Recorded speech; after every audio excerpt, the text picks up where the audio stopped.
Мен педагогпын. Қала мектептерінің бірінде педагогтық жұмыс істеймін. Өзім туралы айтатын болсам, отанға, отбасына, досқа адал, еңбегімді сүйіп, бағалап орындаймын. Жауаптымын.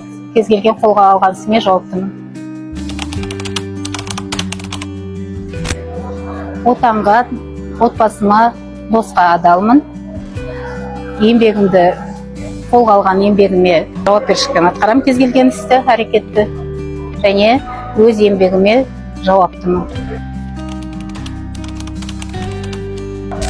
Мені ұлы тұлғалардың бірі Ахмет Байтұрсынов. Ол кісінің кез келген айтқан сөзі, кез келген жазбасы мені шабыттандырады. Кез келген қазақ азаматына Абай жолы, Қан мен тер және балалық шақ деген 3 оқулықты оқуға ұсынар еді. Кез келген жастық шағын басынан өткерген кішкентай бала болсын, ер азамат болсын, әйел адам болсын, олардың барлығында басынан бақыт балалық шақ өтті деп ойлаймын. Сондықтан балалық шақ атты оқулықты да ұсынар едім. Алғашқы жұмысымды, педагогикалық өтілімді Әулиекөл ауданында Новонежный орта мектебінде бастадым. Сол мектептен алған қазіргі өмірге қадам басқан жолымдағы, өзімнің еңбек жолымдағы барлық қажеттілікті мен сол мектептен алдым деп ойлаймын.